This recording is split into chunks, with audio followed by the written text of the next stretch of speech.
It says For the People Act, but a more accurate title would be For the Politicians Act. Last week, the U.S. House of Representatives approved H.R. 1, the For the People Act, the Democrats' sweeping election reform package. While many have focused on how the bill changes voting and voter registration, this bill also has major implications for free speech, which have largely gone unnoticed. I don't think it's a proper role of government to give people basically a list for people to harass or threaten just because they don't agree with you on a particular issue. Critics of the bill say that the disclosure rules open the door for intimidation and harassment of Americans for their political beliefs. Some also say that it subsidizes political campaigning with taxpayer money and thrusts piles of paperwork upon Americans who want to criticize elected officials. If we set up a system of government in the United States where you need to go hire a lawyer before you can speak out, that's a ridiculous situation. To find out what's really hidden in the weeds of this nearly 800-page bill, I decided to sit down with David Keating, president of the Institute for Free Speech. I think a lot of other liberal groups, when they start flipping through the several hundred pages, will become increasingly alarmed at their ability to speak if this bill were to become law. This is American Thought Leaders, and I'm Jan Jekielek. David Keating, such a pleasure to have you on American Thought Leaders. Great to be here. Thanks for the invitation. So, David, you've been with the Institute for Free Speech for nearly a decade, and we were talking offline about H.R. 1, this new legislation, the For the People Act of 2021.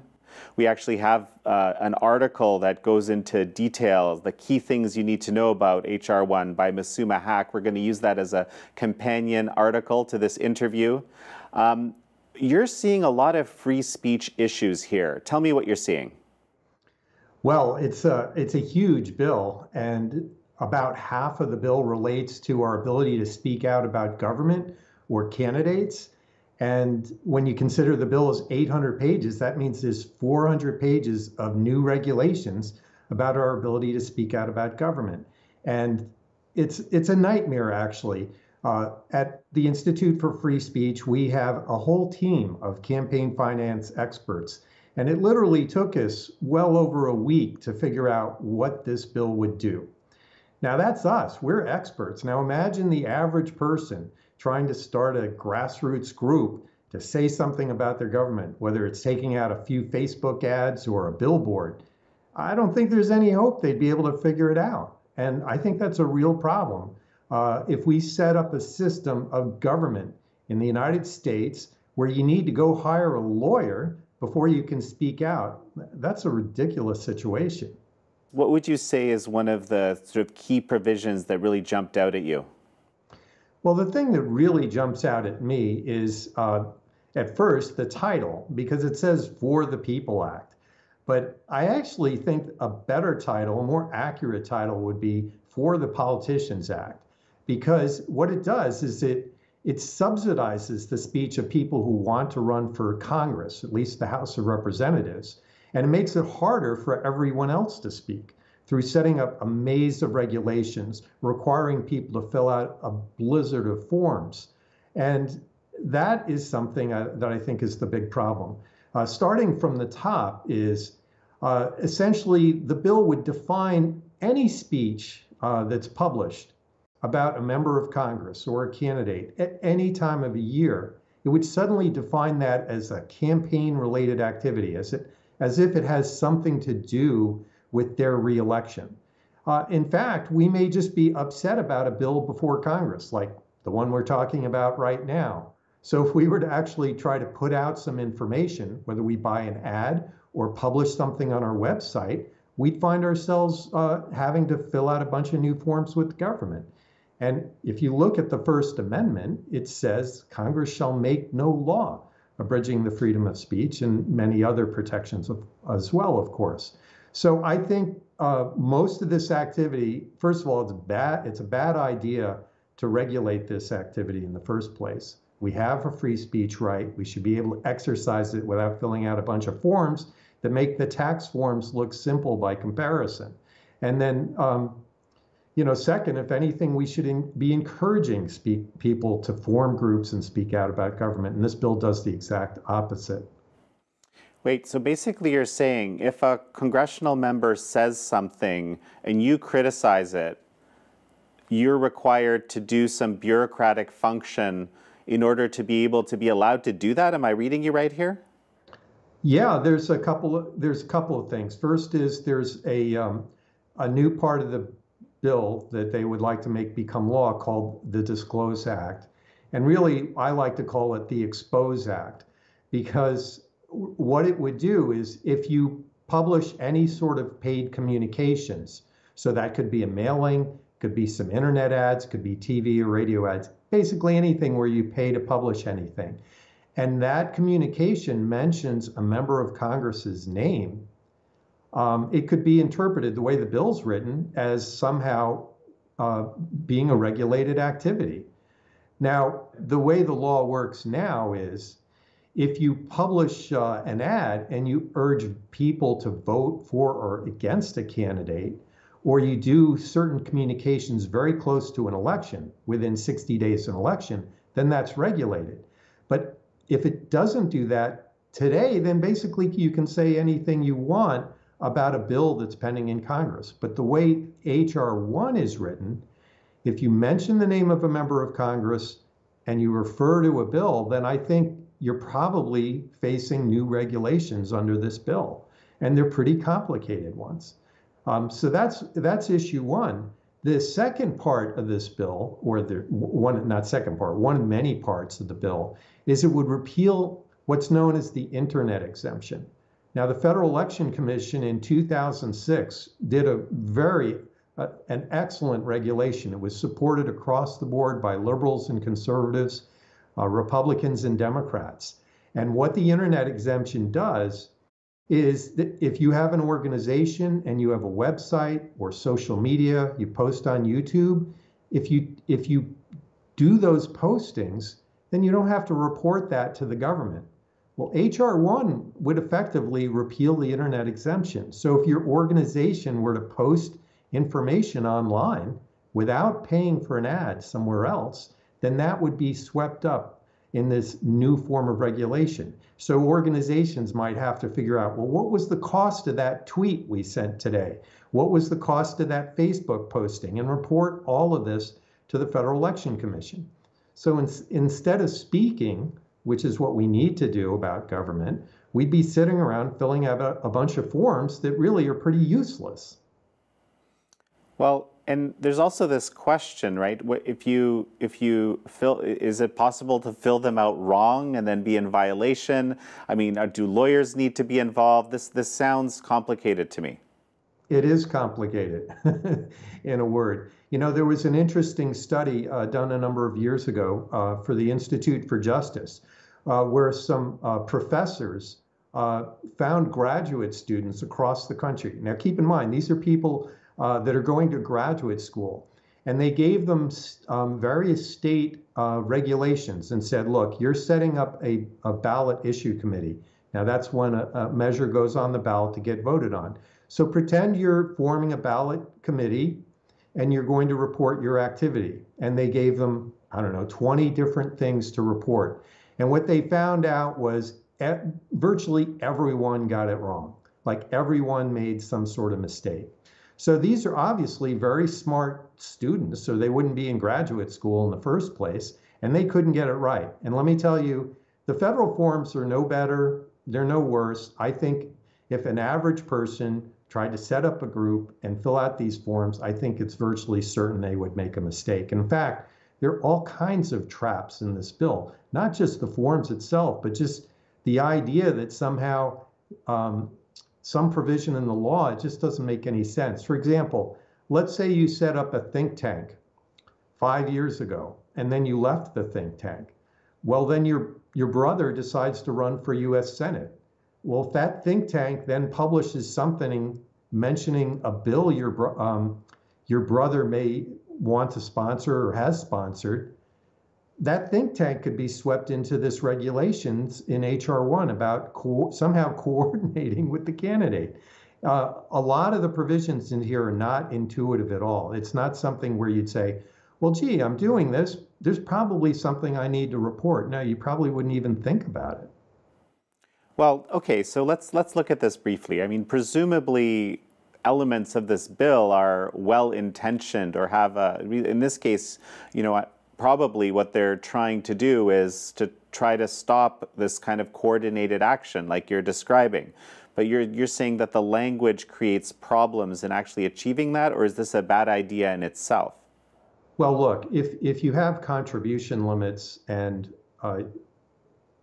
which we do, you need to have coordination rules. And, people can make the case that the coordination rules today aren't good enough.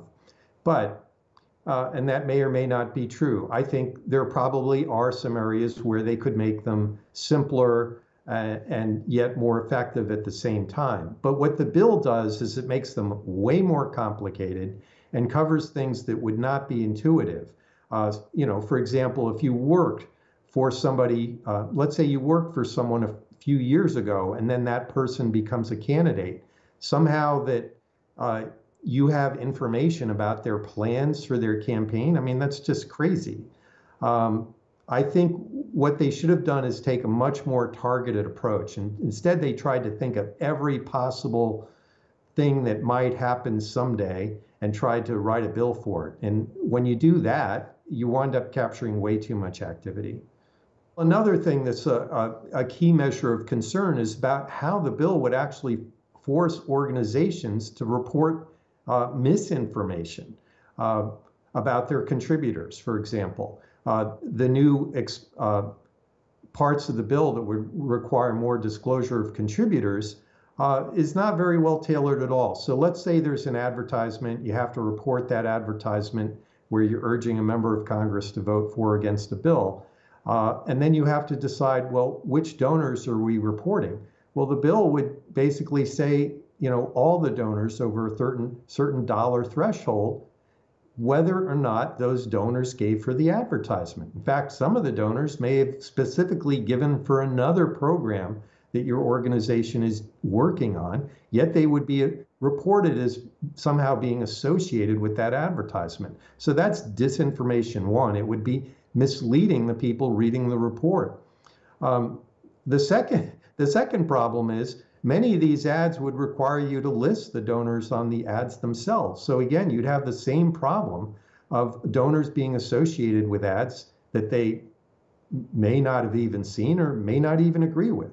I mean, consider when you join an organization, especially a broad-based organization, like a chamber of commerce or a business or a trade association of any kind, or even if you're joining, say, an environmental group or a taxpayers group, you're probably not going to agree with the group 100% of the time. You may agree with it 95% of the time, but wouldn't it be, it would be crazy if the government's requiring you to be reported on an ad that you actually didn't agree with, yet the bill would do exactly that. There's another crazy thing this reporting would do, is whenever you mention a member of Congress in the ad, you would have to report to the government whether your organization supported or opposed that member of Congress, even though you're not taking any position at all. So that seems like a strange thing to force an organization to do. So, the effect of this, let's say this provision were to go into law, what would that actually do for donations? I'm kind of imagining a few possibilities here. It wouldn't do anything for donations. It would probably sink them. So what would happen is organizations would choose probably one of two different paths. I mean, first of all, there are some donors that don't care. They don't care if their name is out in the public or not, but there are a lot that do, I can tell you that. And those that do would stop donating. So I think basically what you would see is groups going two different ways. Some groups would self-censor. Their ads, they would still run ads, but the ads would be phrased in such a ways to make them less effective. So let's say there's a bill up before Congress. The ad might say, call your congressman and your two senators rather than mentioning them by name. The problem with that, of course, is there are a lot of people that don't know their member of Congress's name or how to reach them. And they may not remember the senator's name. So obviously, it makes it much more effective if you have the name of the members of Congress that they're supposed to call, and then you can give them a phone number to do it. Presumably there's some threshold that this would apply to. I think it's $10,000 per cycle, which is, for most organizations, it's a pretty low threshold. Fascinating. Well, and the other thing that immediately comes to mind, it's something we've discussed extensively on this show, is that this kind of opens up the door to cancel culture functioning of sorts, doesn't it? Exactly. That's why I call it, instead of the Disclose Act, it's the Expose Act. Now, Democratic leader Chuck Schumer years ago said the whole purpose of this was to, intimidate people from speaking, this kind of exposure. So let's say there's a bill up before Congress, and, there are people that either support it or disagree with it. The members of Congress would have a complete list of the significant donors to the organization backing that communication. That allows them, if they don't like the organization and what they're saying or what they're standing for, they've got a whole enemies list right there. And they or their allies can call on people to take action against these people. Maybe urge them to get fired, maybe urge them to boycott businesses they work at. Things of that nature, or maybe go protest outside their home. Look, I don't think it's a proper role of government to give people basically a list for people to harass or threaten just because they don't agree with you on a particular issue. The Supreme Court has only made one exception, just one exception for listing donors to causes, and that's in the election context. So if you give to a candidate for federal office, if you give to a political party or political action committee, the Supreme Court said that kind of disclosure, we're going to make an exception under the First Amendment. But the Supreme Court has yet to say any other reason the government could use to invade our privacy. And all you need to do is think around the world today, right now. In Hong Kong, the Chinese government, obviously, would love to have a list of everyone supporting the protesters. In Russia, Putin would love to have a list of everyone who opposes his regime. All you have to do is think of any authoritarian government or anywhere where people are corrupt and abusing their power. They love to have a list of their political enemies. And we've even seen this here in the United States in some local governments. In Arizona and Ohio and elsewhere. So I think there's an important distinction to be made between disclosing the names of people supporting a candidate, and there are even problems with that, but supporting a cause. And this bill goes way beyond the Supreme Court's line drawing. So one of the critiques that I've heard about this bill specifically is that, people's tax dollars, the typical American citizens' tax dollars could be used as effectively to subsidize campaign speech, which they absolutely don't agree with, and that some people are incredibly irate about this question. Tell me about what you're seeing. Sure. Well, the House version of the bill, the Senate bill text isn't out yet, at least not as we're recording this. The House bill would set up a public financing scheme for congressional races. And basically what would happen is for the first $200 of a contribution to a candidate, the government would match each dollar with $6 of public funds. So if somebody gave $200 to a candidate, that would become a $1,200 subsidy. So the $200 would become worth $1,400. Now, this has a number of effects, which is, I think it would probably drive polarization even further. Because one thing that we found is that getting small donors worked up is you tend to want to emphasize fringe or issues that make people's blood boil over. So you can get those contributions. And then if you can say, not only will you help our campaign, but you'll get $6 from the government. For every dollar you give, that will incent people to give even more for that. But you have to think of the flip side of this, which means money that the government is spending on other things, whether it's battling the pandemic or something else, is going to instead be used for subsidizing political campaigns by politicians. And probably half the time, you're going to hate how your money or the public's money is being used. Now, there's no First Amendment right, at least the court hasn't found one yet, where you can say, look, I don't want my tax dollars being used to subsidize speech I don't agree with, because the government does speak on things. So there probably wouldn't be a challenge for that. That said, I don't know that people would be very happy with spending their tax dollars that way. The other thing to keep in mind is, and liberals, I think, and Democrats tend to forget this, which is this money would be used or could be used to subsidize hate speech, racist speech, anti-Semitic speech. And in fact, we've seen exactly that happen where this system has been tried. And the strange thing is, this system has only been tried in one place in the United States, and that's New York City. And in one of the recent races for New York City Council, there was a guy who was anti-Semitic. He took over $100,000 in city funds and ran ads criticizing literally greedy Jewish landlords in the terms of his campaign. These are not my words. These were the candidates' words. So this kind of speech would be subsidized. Now, the Supreme Court would say if Congress tried to enact a anti-hate speech provision of this bill, I'm sure the Supreme Court would say you can't do that. The government can't discriminate on the basis of viewpoint. So all viewpoints, no matter how horrific, would be subsidized by this legislation. No, that's pretty fascinating. You know, one of the things that caught my eye, it's number 28 in Masuma's article that I referenced earlier. It's these kind of changes to the composition of the FEC, of the Federal Elections Commission, and sort of opening up the door to politicization potentially. Do you have any thoughts on this? Yeah, that's another huge problem with this bill. In the 1970s, we created the modern campaign finance laws called the Federal Election Campaign Act. And that Campaign Act also set up the Federal Election Commission. Now, that was in the aftermath of the Watergate scandal and Richard Nixon. And Richard Nixon resigned from office, but if he didn't, he was going to be impeached and then convicted by the Senate.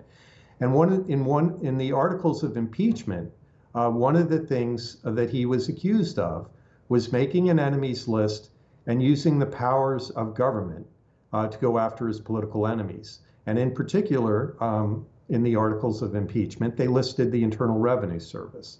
Now, I have no doubt, and I think the members of Congress who drafted the Federal Election Campaign Act had no doubt if there was a Federal Election Commission at the time, Nixon would have handed over his enemies list to the Federal Election Commission and said, go after these people, or go after basically any of the Democrats from the swing districts or the swing states, or for my reelection. And so when Congress set up the Federal Election Commission, they decided to make it a 6-member body, which is unusual in government, 6 members, and no more than 3 could be either of the Republican or the Democratic Party or any other party that comes along later. And that's to prevent a Nixonian situation where they would use the power of the government to go after their political enemies. Now, this could be very effective. If you want the FEC to go after your political enemies, the bill would set up the FEC with 5 members, and the president would essentially have power to name a controlling majority of the Federal Election Commission. So a future president, and I'm not saying President Biden would do any such thing, but I think we can count on some future president doing such a thing, which is to use the FEC as a tool to make it tough for his political opponents to gain ground, either in the Congress or in that president's reelection bid. And so what could the FEC actually do if it were to have this kind of power? Sure. Well, it can mount an investigation at any time. It can announce findings. It can announce that a candidate has violated a particular part of the Campaign Act. And look, in every campaign, we always hear people worrying about the October surprise that might come up. Well, what better way to have an October surprise than to have a majority of the Federal Election Commission? You could have October surprises coming up in many swing districts around the country, or many swing states for the presidential race, or many swing Senate seats. Surprise, surprise. We've done an investigation and we found this particular, Republican candidate or Democratic candidate, depending on who's in power, seems to have some violations here, and we're recommending, a further investigation or, this huge fine. We're telling them to stop violating the law. Look, that sort of action could be the difference between a winning and losing in a race. And I think it would undermine, people say they're worried about the credibility of our elections and our campaigns. Well, what better way to undercut the credibility than to have partisan enforcement of the campaign laws? Fascinating. So I think it's a horrible idea. Look, any enforcement is difficult to do. I'm not going to say it's easy. It's very difficult. But the temptation is when you have a partisan majority on the enforcement agency, it gets much, much worse in that circumstance. So tell me a bit about the rules related to the actual advertising, which it would add in. We noted that as well. Yeah, see, today already, a lot of the disclaimers, now that's people are probably most familiar with the disclaimers the candidates do, where they say, I'm John Smith and I approve this message, and then you hear the rest of the message. Well, if you run an organization, the disclaimers today are already pretty bad, but this bill would make them even worse because it would require that you add more information. And a lot of the information is just bureaucratic nonsense, like you have to say paid for by the name of the organization. And then you have to say name of the organization is responsible for the content of this advertising. And then you need to list your top donors. And when all is said and done, the audio disclaimer on the audio ads would easily run 18 seconds long. Now, a lot of the advertising today is actually getting shorter rather than longer because of the internet and our, I guess, shorter attention spans as Americans. So it's very common to see pre-roll ads on podcasts and elsewhere 15 seconds. So how do you take 18 seconds of disclaimer and fit them into a short ad? And the answer is you can't. Now there are some, there may be some exceptions, but it doesn't roll it back by enough to allow people to really use these advertising methods that are becoming more common today. So you're basically saying that it would kind of gut this system? It would basically make it not feasible to use inexpensive forms of advertising for many organizations, because you just wouldn't be able to fit the disclaimers in either the text or the audio that you have for the ad, or it would clutter up the video to such an extent that it would make it less effective. Look, I understand the need to have a disclaimer, but let's not have a lot of nonsense in the disclaimer. Let's just say who paid for it, and that should be enough. So in this case, I guess you're arguing that the people with the big money behind them would be the winners. Yeah, that's unfortunately the case. They're the ones that can afford to hire the lawyers in the first place. And I think actually what you would see accelerating as a trend, as the wealthy and maybe the big corporations would become even more powerful. We've also already seen Jeff Bezos, for example, now owns the Washington Post. I would think many very wealthy people would seek to own more newspapers and other forms of media entities. And the reason why is exempt from this law, as it should be, are basically any media organizations. So the answer is, if you're rich and wealthy, is go out there and control a media organization, and then you can say pretty much whatever you want on that platform, and you can actually coordinate as much as you want with the candidates and not report it to the government. Now, I'm not saying these news organizations do that, But, years, hundreds of years ago, the newspapers in the United States used to be basically party organs. And literally, there would be basically, the equivalent of a Republican newspaper and a Democratic newspaper. Now, it wasn't owned by the party, but it was owned by people that were, pretty close to the party. And they hoped that when the right people got in power, then the newspapers would get advertising from the government, the state or local government. And, so we could see the same sort of thing happen in the future. In fact, a lot of people would argue that a lot of our news media outlets are becoming more partisan today than they were, say, 20 or 30 years ago. I think this bill would only accelerate that trend in terms of the ownership. Well, no, so this is interesting because, I was speaking specifically to the scenario you were just describing moments ago, but you're just saying in general, the provisions in this bill kind of favor the people that have ample resources in their hands and not the grassroots candidates. Well, two things. One is I think you would see an acceleration of media outlets being owned by either rich or influential corporations. But the other thing is, the fact is the bill is so complicated, if it becomes law, the only people that would be able to navigate the way around it without violating it too often would be those that can afford the best lawyers in the country. So this is what a lot of people don't understand, I think. They think that if you need help with something regarded to a legal situation, you go out and hire a lawyer. Well, yeah, that's true. But, if you let's say get fired from your job, you don't want to go hire a divorce attorney probably. You want to hire somebody whose specialty is employment law and vice versa. But, if you want to speak out about your government, then basically you're going to have to hire a lawyer who's expert in campaign finance law. Let me tell you, that's a really expensive proposition. Some of the best campaign finance lawyers are based in Washington, D.C. They're excellent lawyers. I highly recommend them all the time to people who are looking for help. But let me tell you, they don't come cheaply. The lowest rates I've seen are in the high $400 an hour, but it's more typical to see $600 to $1,000 an hour.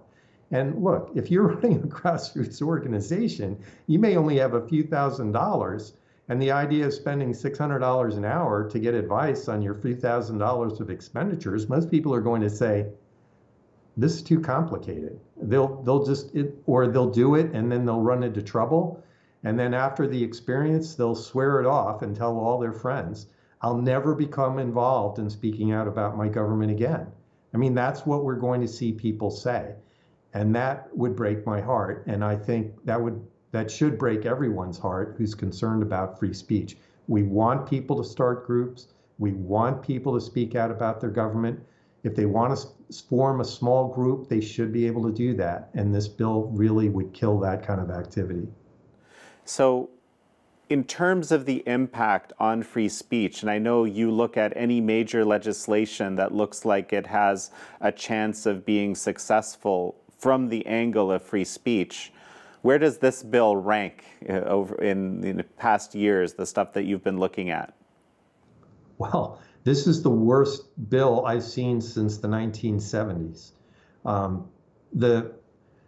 In terms of any bill that had a good chance of becoming law. I mean, every bad idea about free speech practically has been put into this bill. It's literally a kitchen sink of bad ideas put into one bill that will restrict our ability to speak out about government. Now, some of the laws passed in the 1970s were arguably worse, but the Supreme Court struck down those bad provisions. So that bill was probably worse. Well, that law was worse in some respects, but fortunately, the Supreme Court chopped out the worst provisions almost immediately. Fascinating. Well, so let's ask the big question. Do you think it can pass? Well, it can pass. I don't think it will in this Congress. It really comes down to whether the Democrats in the Senate decide to change the filibuster rules. I'm not sure it could pass even if they did that, because they would need to get 50 votes and then ask the vice president to cast the tiebreaker. And then I'm not sure there would be even 50 votes for the bill the way it stands now. The American Civil Liberties Union, ACLU for short, came out with I thought, a well-done op-ed article in the Washington Post recently detailing some of the problems with what the disclosure portions of the bill that I call the exposure portions of the bill. And I think a lot of other liberal groups, when they start flipping through the several hundred pages, will become increasingly alarmed at their ability to speak if this bill were to become law. So I hope people will take a close look and start to speak out about it before it's too late. Right now, I'm optimistic about stopping it in the Senate or, fixing its very worst parts if it comes to that. Let's talk about the Constitution and the constitutionality from your perspective, from the First Amendment perspective along these things. Let's say it did get passed. Presumably there would be some challenges. Where do you see those challenges happening?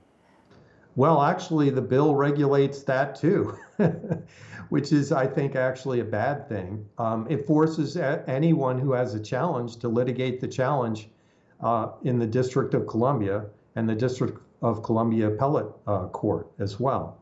So if you have a group and you're based in, say, Colorado, you've got to travel to the District of Columbia instead of litigating against the government where you would normally litigate, which is in Colorado. So I think that's one problem. The second problem is I think they wrote the bill that way for a purpose, because during the Obama administration, President Obama was able to pack that court with his appointees. So there have been very few appointees in that court that have come from Republican presidents.